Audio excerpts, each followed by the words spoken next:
All right, fellas, let's get right into it. So I know the New Year's is here. A lot of people haven't seen this video, so I'm going to redo it. And that's literally how I lost, 40 plus pounds, 7 inches off my waist, a lot of fat. And majority of it was by changing my mindset, to be honest. That's like one of the biggest things, but I also walk you through the steps because most people aren't going to make a transformation. But if they realize a lot of these things I'm going to talk about, if they implement some of these nuances, they're gonna be able to make the transformation. But in reality, a lot of people are like, "Hey, I'm gonna make transformation this year. I do keto," and they don't fucking get results because that's what they have unrealistic expectations. They want 4 years worth of results in 2 days, or they want 1 year's worth of results in 2 months. They just want dumb shit like that. It's gonna take time to get to your goals, just like it took you time to get fat as shit. I say this all the time. You cannot like you're not getting fat quickly. It takes time. For me to get here, 4,000 plus calories, mostly McDonald's, mostly sugary shit. All right, probably like 300 grams of sugar a day, 500 grams of carbs. You just don't get fat on accident. I know that from personal experience, and I know that from talking to hella clients in the past couple of years. It's simple. And working in the medical field, guess what you see when someone has a higher A1C? What do they usually drink throughout the day? 3 cups of grape juice or 3 cans of grape soda. They don't just magically have a high A1C. All right, it's usually type 2 diabetes. Okay. All right. So, truth about fat loss, guys. Fat loss is going to be slower than weight loss, but you're going to maintain more muscle, so you're going to look better in the end. You're not going to have saggy skin. Look, there's no saggy skin here. All right, no saggy skin, and that's one of the most important parts. But also, you'll look how you want to look. You'll have a better shoulder to waist ratio, and you'll have a lot of musculature. All right, your muscles will be popping. A lot of you guys just lose weight as fast as possible. Then you have that saggy look. How many of you guys have seen those transformations? Like, oh my god, I lost 60 pounds in 3 months, and they just look like saggy at the end. Like it's good that they lost the weight, but they just look saggy. It's because they focused on weight loss, not fat loss, right? So they lost a lot of muscle with the fat, right? So focus on fat loss if you really want to get to your goals and you want to maintain your goals, but you also want to have the aesthetic you want and you don't want loose skin. Okay, don't just focus on doing a bunch of cardio and starving yourself. Still eat enough protein, still eat some carbs, and focus on strength training and maintaining strength. All right, so like I said, another reason you should focus on fat loss is because if two people, very good example, this is my favorite example, we're going to go over one more time. If two people start at 5'10", 220, 30% body fat, right, and both of their goals is 180 lean, if one focuses on weight loss, in 3 to 4 months, they'll be at 18% body fat, right, and they'll probably have lost like 40 pounds. The other one probably take like 6 plus months, but they'll reach 180 at 12% body fat, which means what? They have way more fucking muscle mass and they're going to look better. They're going to have better metabolism, right? And they're probably not going to have saggy skin. They're going to have better shoulder to waist ratio as well. All right, that's a 6% body fat difference at the same weight, which means that's a lot more muscle, right? And they're more shredded. So their abs are probably popping at that point. All right, so prioritize strength training is going to be very, very important in this journey. When you're trying to lose weight, I don't care how much weight you're trying to lose, you want to prioritize strength training, right? Maintain heavy lifting, maintain as much strength as possible. The more strength you maintain, the more muscle you will retain. That's why when I got leaner, people are like, oh my God, did you add muscle? Listen, when you lose fat and maintain your muscle, it's going to look like you added hella muscle, right?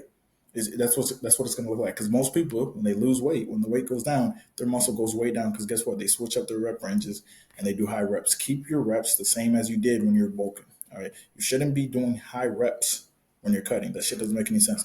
Like too many people are doing like 4 sets of 6 to 10 when they're bulking, which is good. They're getting stronger. And then as soon as they cut, they're like, oh my God, like I'm tired. Let me do 3 sets of 25 or some goofy shit like that. And then guess what? They lose all the muscle. And they're like, what's happening? What's happening? You change your fucking workout. That's what's happening. All right. Push yourself. Keep the intensity very, very high. Keep the weight high to maintain that muscle mass, guys. Very, very important. Especially as naturals. Especially as naturals is super important. All right. Because that's all you have. If you're on roids, you can, honestly, if someone's on roids, they can pretty much do whatever the fuck they want to. I, I, I've seen people do some goofy shit, but they're on roids, so they just got results. I was like, okay, cool. It is what it is. But if you're natural, you got to lock in. You don't have a choice. You have to lock in. All right. Like I said, when you're bulking and cutting, your workout should be very, very similar. It should be the same shit. I do the same shit when I'm bulking and cutting, try to maintain strength. And your main change is going to be nutrition, but that's just going to be the amount of food you're eating. My nutrition when I'm bulking and cutting. So look, this is what I eat when I'm cutting, right? If I was bulking, what would I add? Probably a smoothie on the side or like a bagel with peanut butter on the side. Nothing crazy. I'm just gonna add more carbs when I'm bulking. It's that simple. Literally just gonna add more carbs. All right. But yeah, without proper nutrition, you're not gonna maintain your muscle. You're gonna lose some. All right. If your protein intake is too low, you're gonna lose some. If you try to eat Pop Tarts for breakfast and shit, you're gonna be skinny fat. That's your end goal. So you also want to change how you view foods if you want to be consistent in this, right? Too many of you guys think holidays mean binging. A hunger pain means that you're starving. Like I said, if you have a hunger pain, it's your body saying, "Hey, man, you're eating less than usual. Is everything okay?" It's your body checking in on you. It's not you starving. All right. If you're eating 2,300 calories, you're not starving. That's a fuckload of calories. All right. Your body's just like, "Hey, you usually eat 15,000 calories. Why are you only eating 2,300?" Or for some of you guys, "Hey, you usually eat 5,000 calories. Why are you only eating 2,500?" So that your body's just making sure. Nothing crazy. All right, weekends don't mean get as drunk as possible. That's literally these are mindsets that you have to shift. These are identity changes that you have to make because in reality, right? I know you guys are like, oh, I don't do that. When I say this stuff, it seems like if this relates to you, you're gonna think I'm coming at you, but I'm just stating realities of what I've seen. All right, because a lot of times, I'll talk to someone and it's like their reality is like on the weekends they're like, fuck this shit, I hate life, and they drink as much as they can, and it's severely affecting the amount of muscle they have. They're losing muscle and they're gaining fat like crazy. Because after you drink, obviously, you're gonna eat like pizza or some shit, whatever's open, McDonald's or some shit like that. But yeah, you're just gonna make bad choices. So that's a lot of people's lives. That's why I say that. A lot of people, every holiday, they binge eat and they blame, the holiday, when in reality, the holiday's not eating the food. You fucking are. All right? So it's your fault. You have to take accountability. Most people don't. And most people will say, "Hey man, like I know like you talk about getting lean and like you're all about health, but like the only reason I have cheat meals is because of balance." And I'm like, okay, that's fine. Cheat meals are fine, but why the fuck are you 40% body fat? That means every day is a cheat meal for you. What are you talking about? That's not balance. Balance would be if you're like 10 to 15% body fat or some shit like that. 10 to 18 as a dude. Balance is not being 40% body fat. That's out of balance. That means every day is a cheat day for you. All right. And you can say what you want to, but if you're 40% body fat, that's an objective stat. That literally means every day is a cheat day for you. There's almost no other way to get to 40% body fat unless, like, the only way to get there is to average a cheat day every day. Like, you're averaging a cheat day every day. Like, for example, a lot of you guys will eat good during the weekend, and on the weekend you just binge. That's like if someone gets 1,000 yards rushing every season, but they only get 40, they only get 40 yards versus the hard teams, and then versus the good teams, they get like 150 yards. Every year they're going to have like 1,200 to 1,500 yards rushing, right? Because it's going to average out. So when you look at the stats at the end of the year, you're going to be like, oh yeah, they have pretty good stats. That's how it is. That's how your calories are, right? They average out. So if you eat really good during the week, congratulations. But if you binge on the weekends, you just fucked everything up. You wasted time. And here's the thing: realize that bad habits, they take time to overcome, and it takes time to incorporate your good habits. I know there's like a stat that says it takes 60 to 66 days to develop a new habit, but in reality, it takes longer than that because, in my opinion, and from what I've seen, sugar is like up there with liquor, right? Because people drink liquor to the point where they literally get cirrhosis, they get liver issues, they die, right? Or it affects their health. Sugar and obesity is way worse. People die of obesity all the time. Heart disease. People get type 2, it turns into kidney disease. That's way more common than alcoholics, which is crazy if you think about it. Because we overlook sugar as an addiction. It is an addiction. If sugar wasn't an addiction, everyone would be fit because they wouldn't overeat, right? If someone's over consuming something to the point where it's bad for their health and they can't stop, that's an addiction. All right. That's literally an addiction. It's going to take time to overcome that. All right, it's going to take time because you have bad habits and you have different things that affect the habits. Maybe you eat a certain way during different times of the year, all that stuff. Like I said, if sugar wasn't addictive, if chips weren't addictive, if fried foods weren't addictive, there wouldn't be an obesity epidemic. All right, there just wouldn't be one. So give yourself adequate time. Don't put so much pressure on yourself to go from 0 to 100 in 1 second. All right, like December 31st, a lot of people binge, and then January 1st they expect to be perfect. No, preferably you should start before January 1st, all right? Because the only thing that changes January 1st is the date on the calendar, which that happens every fucking day. So yeah, you shouldn't be waiting. All right. Waiting for January 1st, by the way, is just another form of procrastination, which is why everyone fails. But anyways, first thing you want to do when you're trying to lose fat is obviously find a caloric deficit. Now for calories, what I like to do personally is zero point 0.7 to 1 gram per pound, goal body weight, because that's going to be more than enough. Now, when I tell people I eat 150 grams of protein per day at least, people are like, "Oh, that's it," and I'm like, "Dude, that's more than you eat consistently." And they're like, "Yeah, well, when I start my cut, I usually," but you don't eat that consistently. Every day of the year, whether it's Christmas, whether it's my birthday, it doesn't fucking matter. All right, it literally doesn't matter what day it is. I'm eating at least 150 grams of protein. Most of the time, it's like closer to 180, but it's at least 150. That's the bare minimum. That's my standard, right? It's very sustainable. I could eat a lot of carbs and fats, still get lean, still maintain lean. That's why I like that number.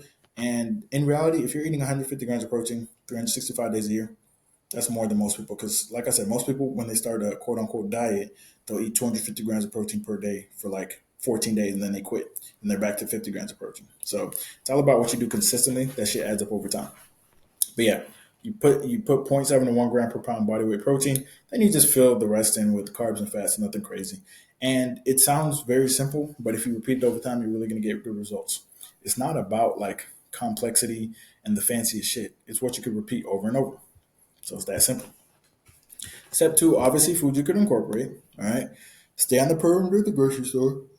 Lean meats, ground beef, ground turkey, ground chicken. You got eggs, you got cheddar cheese, you got chicken breast, you got turkey burgers. There's a lot of stuff you can eat, to be honest. Lean meats in general, fruits, vegetables, uh, protein powders, protein shakes, things like that. And then the things you want to avoid is going to be processed sugars. They're very addictive. You can't just put in like 3 Oreos into your diet. It's going to make you crave more sugar. All right. So you want to avoid that. And it's bad for inflammation, of course. Avoid chocolate, avoid liquor, avoid juices, and cook majority of your meals at home. That'll simplify a lot of stuff. A lot of people will be like, "Well, I ate healthy, man. I ate chicken and rice at Panda Express, some shit like that." And it's like, listen, the more you eat out, the less likely you are to make good decisions, and you don't know what you're eating exactly every single time. So people who eat out constantly, and they're trying to like lose weight, it's just not going to happen. You don't know how many calories you're consuming, right? You don't know what's in the foods, and you're less likely to make good decisions. Especially if you eat out at a restaurant where the waitress, if it's a baddie and she's like, "Oh my god, you sure you don't want dessert?" You're gonna be like, "Baby girl, let me get some dessert." They're gonna make bad decisions and shit. All right, you're gonna be more likely to make bad decisions. That simple. People who get lean, they're cooking from home. They just are. All right. Now, there's gonna be a rare occasion if someone in the comments is like, "Well, I eat fast food." They're gonna be the rare fucking occasion. And they're gonna get 20,000 steps. Like that one person that commented one time, they're like, "Well, I eat McDonald's." Blah blah blah blah. They were already lean when they started, but they're eating McDonald's, but they're still eating in a deficit. But they get 20,000 steps a day. I'm not doing 20,000 steps a day just to eat shit. All right. Like this is dumb as fuck. Anyways, should you intermittent fast? People think this is the best timing for food. It doesn't fucking matter whether you fast or not. It's your overall calorie intake. People don't seem to understand this. When you fast, all right, that like people don't understand the average person does not have control over their urges. So when you fast, if you break your fast and you eat like shit, right, and you eat in the calorie surplus, you're gonna gain weight. People are like, you can't eat in a surplus. Yes, you can, dude. It's 8 hours. It's pretty easy to eat a lot of food in 8 hours. If someone fasts all day and then eats crumble cookie and pizza, this is what people really eat. Go past the crumble and look at the line on fucking Saturdays. But anyways, if you fast and then you eat 2 crumble cookies and like 4 slices of pizza, you're way over your calories for the day. You're gonna gain fat. It's gonna happen. Then the next day you have some fast food and a soda when you break your fast, and then you have some ice cream at night. You're gonna get fat. So it's what you eat on a daily basis. It's not just the act of fasting. All right. Some people swear that fasting will make you lose fat in itself. You have to be in a calorie deficit still, guys. It still matters. All right. My starting deficit was about 2,600, which is here's the thing. Here's the thing. At 230, wait, 226 to 230. Look at my step. If I look at my steps on my phone during this time, the shit was like 2,000, right? Because it was like I said, I was doing one-on-one nursing. It was like 2,000. All right, it was literally like 2,000. So if I'm getting 2,000 steps and I'm eating 2,600 calories, all of you motherfuckers that are like, "Oh my god, I'm only eating 2,000 calories," you guys are all lying. I already know it. I'm not that dumb. I've trained enough people to know you're lying. All right, it doesn't matter what kind of genetics you have, what situation you're in. It doesn't matter. All right, everyone who's 250 plus, it's like, "I swear I'm only eating 2,000." No, the fuck you're not. You're not. Even if you're eating 2,000 calories of shit, you're gonna lose weight, muscle, and fat at least. You guys are all lying. All right, even if you're not working out. Even if you're not working out and you just sit at home all day, if you eat 2,000 calories consistently, you're just losing. You're just losing weight. It's just happening. All right, it's simple math. Calories in, calories out. It's not that deep. So that's how I know all you motherfuckers be lying, bro. Y'all be DMing me and be like, "Hey man, I've been stuck at 270. I've been eating 21." No, you haven't. You wouldn't be that fucking big if you were eating 2,100 calories. Shut the hell up, bro. It's not that deep. You're sneaking food. You just don't want to tell me, so I'm not going to talk to you. It's not that deep, guys. All right, basic math. Anybody in the medical field knows this shit. It's literally basic math. It's not that deep. You're not like your 2,100 calories don't go to a secret pocket in like your stomach that can't be digested or some shit. That's not what's happening. It's not that deep. All right.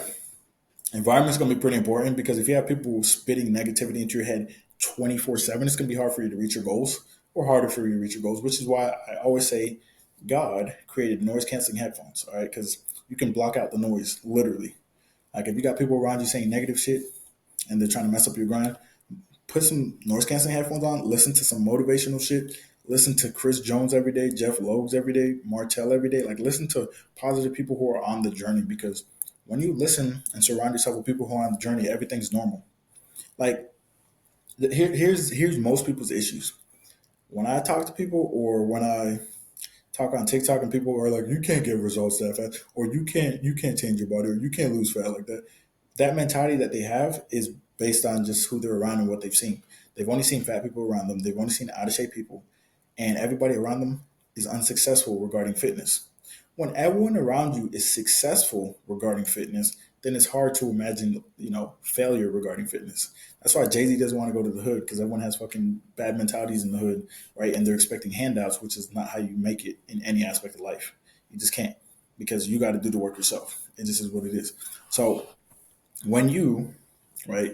When you are around people who are positive and are good with workouts and shit, they're gonna push you anyways, right? They're gonna make you be like, damn, bro, I gotta get to the next level. But they're gonna encourage you and be like, bro, you're getting lean, but like you said you wanted to get to 10%, you're like 12%, bro, just keep locking in, bro. You got this, bro. Like that kind of mentality, that kind of positivity is gonna keep you going, right? That's gonna keep you going, it's gonna keep you accountable. Um, and it's gonna motivate you. When everyone around you is leaner, then it's like it's gonna motivate you, type shit. You feel me? Like it just is what it is. Like when you're around negative, out of shape people all the time, it's gonna be hard for you to imagine being lean, because you're gonna be ostracized in your own environment. Because if everyone in your environment is 30% body fat and you're 25%, you're gonna be the leanest person in your environment. You're gonna think you're lean, but you're not fucking lean. You're still fat as hell. Number one. Number two, if you get to like 10%, now you're going to be ostracized from them, because you're going to stand out when you stand next to them. And they're probably going to pressure you to stay closer to what they are. So if they're 30%, you're trying to get to 10, they'll be like, nah, bro, stop playing, bro. You already look good. You don't need to do that. Bro, you already look lean. You don't need to do that. In reality, if you go to another environment, they'll be like, yo, you're chunky as hell. So it's like, you might be the biggest fish in a small pond. You just got to go to a bigger pond type shit. All right, what to do if you plateau? So, like I said earlier, a lot of you guys are like, "Hey, man, I'm 271." People have told this. This is a lot of conversations, right? People between the 250. This is for dudes. Dudes between 250 and 350, and then chicks between 190 and like 250. All right, so let's start with the dudes. So the dudes between 250 and 350, they're usually between 5'10" and like 6'4", and they're like, "Dude, I plateaued. I'm only eating 2,200 calories." I'm like, "No, the fuck you're not. Go back to the drawing board. Actually, track your calories and shut the fuck up, bro." Go track your calories and shut the hell up. I don't have time. I don't have time to waste on people who can't even track calories. Stop lying to yourself.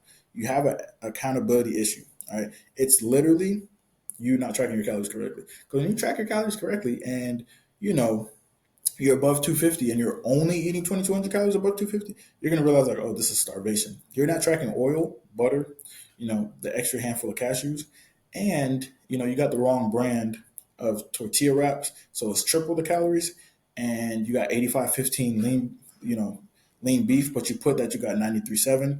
Like all these small changes that you're not realizing, that's what's adding up the calories. All right, it's not that deep. What I just said can literally be the difference between like 1,000 calories.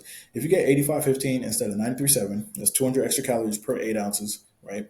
So if you eat about a pound of that a day, that's 400 extra calories from that. If you get the wrong tortilla wrap, that's literally triple the calories. That's an extra 200 calories. If you eat more cashews than you say you do, and oil and butter, that's another 600 calories. So that's extra 12 to 1,500 calories because you're not tracking correctly. So that's usually what it is. There's really no plateaus. All right, if you're plateauing, you're just not in the calorie deficit. It's not that deep. And then for the chicks that are like, I'm like 190 to 250, and they're like, I have PCOS, I'm not losing weight. Dude, if you're eating 1,500 calories and you're that big, you're going to lose fat. That's a lot of weight. All right. You weigh more than me. So in reality, if you're eating 1,500 calories, you're literally going to lose weight. The thing is, you're not consistently eating 1,500 calories. Maybe one of the weeks during the month you eat so much that it offsets it, or 2 weeks during the month you eat so much that it offsets it, or every weekend. I usually find that it's every weekend, and the drinking and then the lack of tracking. Because every time, one of my female clients starts tracking, she's like, damn, I was not tracking this. And they start getting lean. Is it magic? No, it's just awareness. It's literally just awareness. All right. Now, meals I actually eat and actually ate. Of course, my eggs and egg whites are my favorite. So 3 egg whites, 3 whole eggs, cheese. So the reason I do 3 whole eggs and 3 egg whites, because I want to get the yolk, I want to get the good cholesterol, but I also want to get more volume and more protein. So I do the egg whites, right? So Yeah, and then the cheese, I usually do cheddar cheese, low fat cheddar cheese, higher protein than fat, and then some bacon or turkey sausage, nothing crazy. Add some more volume, add some more protein. English muffin, the high fiber one only has 100 calories, or tater tots, one serving only has like 200 calories, which is pretty good. And it tastes pretty good, obviously. Lunch and dinner is always going to be rice, broccoli, and salmon, or ground beef tacos, usually ground beef, ground chicken, or ground turkey tacos, to be honest. Either tortilla wraps or hard shells. Very, very simple shit, man. It's not that deep. Go to snacks is going to be protein bars, protein shakes. White cheddar popcorn is probably my favorite. So if you go to Amazon and you get the box of white cheddar popcorn, it has like three different flavors, which is freaking awesome. It has three different flavors. It has like kettle corn, it has like movie theater butter, and then it has white cheddar. So it's pretty awesome. I like the smart food popcorns.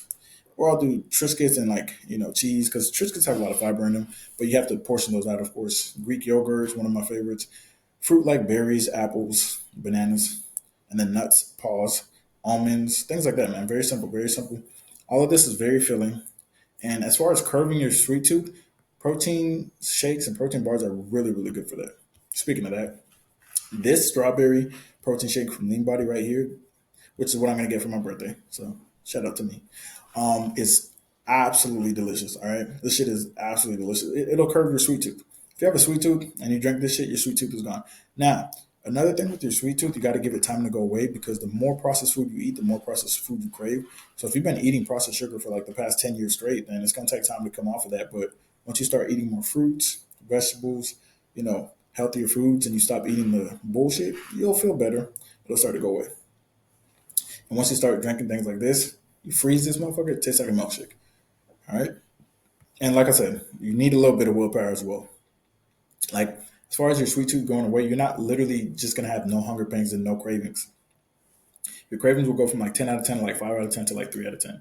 That's what I mean when you say getting rid of your sweet tooth, not 0 out of 10 cravings. All right.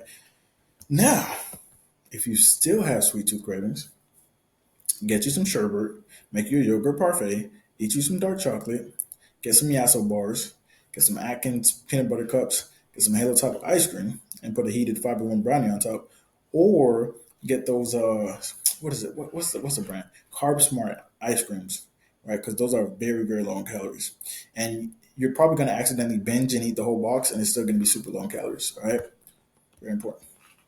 Now, like I said earlier, my recipes are simple because simplicity is repeatable. Guess what's not repeatable? Complex bullshit that I see on TikTok every day. Every time I see some shit on TikTok, I'm like, yeah, no one's doing this shit consistently, bro. No one's making macaroni and cheese, fucking chicken, like macaroni and cheese and chicken every fucking day for meal prep. First of all, the taste is too strong, and second of all, it takes too fucking long. Like, if you're working a job and you need, you want to allocate your time, but you also want something simple that's repeatable, you're gonna just make some rice, either microwavable rice or a fuckload of rice in a rice cooker, and you're gonna put some salmon in the air fryer, and you're gonna microwave some broccoli. All right, and you're gonna put a bunch of that in the fridge, and you're just gonna repeat that shit over and over, spam that shit over and over. All right, simple shit. It's just like when it comes to workouts. Nobody's doing like some goofy ass workouts that take 3 hours. They're gonna do 1 hour workout and they're gonna progressively overload doing the compound movements that give you the most return on investment. Simple shit. All right, so here are a few of the mistakes you want to avoid. So, like I said earlier, majority of people only plateau because guess what? They're not tracking correctly. Like I've never seen someone plateau and they're tracking correctly unless they're like 10% body fat or lower. Like if someone's 20+% body fat, oh yeah, you're eating a fuckload of food. You're just not tracking right. So weigh your foods when you first start off so you can know how much you're actually eating because you're young, right? You're new to the shit. You're not true to the shit yet. You're new to the shit. When you're new to the shit, you have to track. You have to weigh stuff out so you can be like, holy shit, I was eating this much the whole time. Yes, you were. That's how you got big as hell. All right. So use cups, measuring foods, all that shit. Use that. Track numbers in the gym as well because you want to maintain your strength when you're cutting. Very important. If you're benching 315 for 6 reps when you start your cut, and at the end of your cut you're down to 200 for 6 reps, you lost a lot of chest muscle. All right. Now, if you go from 315 to like 295 or 285, 275 for 6 reps, you probably didn't lose that much muscle. All right. But you want to maintain as much strength as possible. Another thing is not tracking your waist size. Your waist size is by far the most important part, most important indicator of you losing primarily fat. All right. Here's the thing: if you lose 10 pounds and no waist size, that's a bad sign. That means you lost primarily muscle. Now, if you lose 0 pounds and you lost 2 inches off your waist, that's a good sign. That means you gained muscle and lost fat. Which, yeah, that can happen in the beginning of your deficit, especially if you haven't lifted weights before and you just started. Another thing is not taking progress pictures. There's been many occasions where my clients were like, "Oh my god, I don't think I'm making progress. Like, help! I've been working so hard." And I'm like, "Listen, it's only been 3 fucking months, but yeah, you made a lot of progress. You lost 6 inches off your waist, right?" And then I literally just send them their progress pics side by side, like their initial pic and their 3 month pic, and they're like, "Holy shit, does that really mean?" I'm like, "Yeah, you're just looking in the mirror every day, so you don't see the small changes, but you're making the changes." And by the way, the long term to make a long term change, to make a big transformation, it's just a bunch of little changes added up. It's not a big ass change at once. Like people think a 6 month transformation is like literally the 180th day they lose 50 pounds and 10 inches off their waist on that day. No, it's like you're literally every single day you're losing like a millimeter of fat every day for 180 days, and that shit adds up. You see what I'm saying? So that's how it really works. All right. And then another thing is not drinking enough water. That's going to be important. Get at least 100 fluid ounces in. I get at least a gallon in minimum. And not sleeping enough. If you don't sleep enough, your hormone levels will be off, like your leptin and ghrelin. You know, so if you don't get at least 6 to 8 hours, and if you get 4 to 6 hours, which I was getting because I was working overnight, I would catch up on my off days. I would try to get 10 hours on my off days to even it out to about 6, 7 average. All right, so that'll be enough as well. Now, here's how I eat. I follow the 90-10 rule. Honestly, mine is like 95-5 to be honest. But yeah, I follow the 95-5 rule. Gotta stay locked in. Eat more whole foods, keep nutrition simple. Stop letting food control you. All right? Like stop being like, dang, food just be tasting too good, man. It got me in a chokehold. That's just lack of discipline. That's embarrassing to be honest. All right. So, like I said, man, if you guys are seriously locked in, you really want to make a change, you're not just goofing around and shit, lock in, man. Links in the description, man.